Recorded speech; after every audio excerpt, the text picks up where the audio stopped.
not that I don't want you here. Yeah, yeah. It's something about the way you stare into my eyes. How we met is this. I like this story a lot. We had a mutual friend who, this is back in the MySpace days, who was actually scrolling on her, her phone or on her computer, maybe on her MySpace, and she was going through her top friends, and I saw you on her top friends, and I just was curious about who you were. So I inquired and added you as a friend on MySpace, and I think we were just talking on there for a whole bunch of months, and then we finally got to the point where we just wanted to meet in person, and I asked the youth pastor at my church to throw an event on behalf of like the youth department, which was like a Memorial Day weekend cookout. So it ended up being like a really huge event, and we used the church event for me to be able to get you to come so that I can meet you. So that was like a really good time. Mm-hmm. So it's been 15 years. We met on May 30th of 2006. Yep. And ever since, we've been best friends. So the most attractive thing that was like, he's the one, was that he was a man of God. Like, I met him at his church, and right then I knew that no matter what, he was grounded in his faith and that he was gonna have a blessed life, and I was just hoping that that blessed life included me. For me, initially, it was obviously just, how beautiful she was and how beautiful she is. So, but just getting to know her and just to know her heart and just how genuine and giving and caring of a person that she is, it just was a seller for me. And at the same time too, I would always like bring around like all my family and all my friends, and everyone just loved her. It would get to the point where if I came around and she wasn't with me, they were more so asking about where she was as compared to, what's going on with me. So they always told me from, the moment that we met her, when we first started dating, that I got a good one. So I knew that I had to hold on to her. Oh yes, we've broken up before. Actually, a lot of times. There was that kiddie times where we just were like, breaking up for no reason. But there was two really rough times. The first one had to do with being long distance.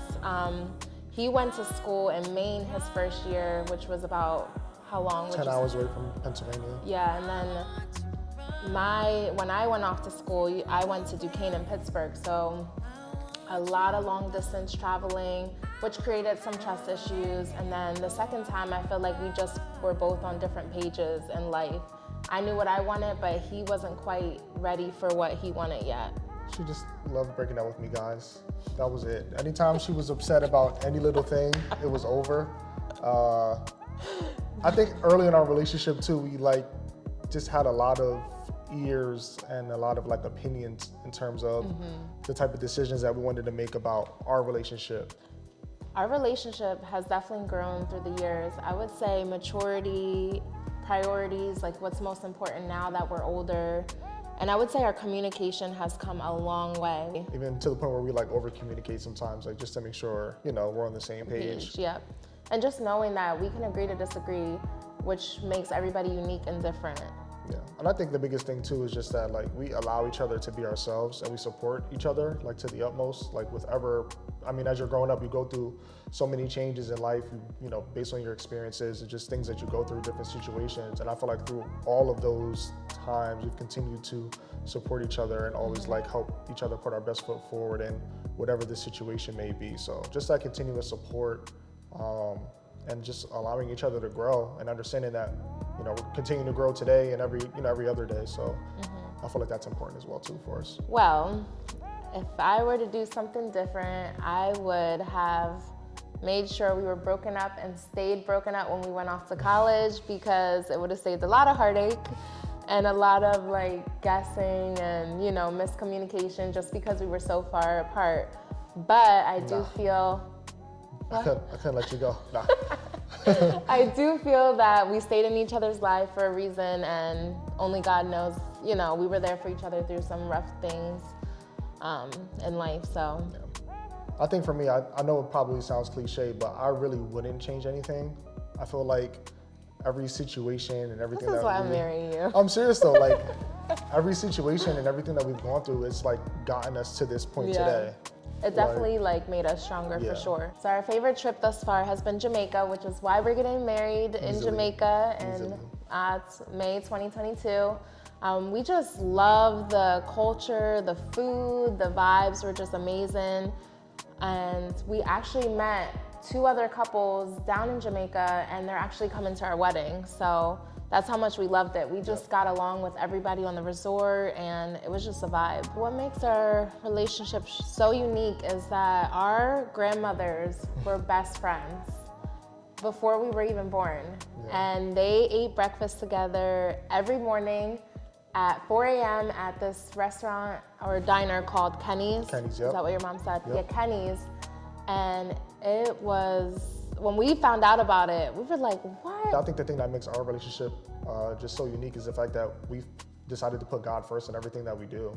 Like He's the foundation of just everything that we, want to be striving, going forward. So, in all our decision making, continuing just praying with each other and, using that to make our decisions and everything that we do, just leading the God first life. So my favorite memory is the engagement. Like, it was epic. I had no idea it was coming. We've talked about engagement rings. I've, mentioned, I guess, a lot of times. Guys, she has a whole Pinterest board of everything that she wants. Went out with my friends and came back, and we had a heart, a whole heart from 1942 in our kitchen. And I had no words. Like, it was just so epic. So just the fact that she was nice enough to be tending to me at that time and making sure that I was all good. And she needed a day for herself. So and he got down on one knee with a pillow with a torn Achilles. And that's how I knew it was real.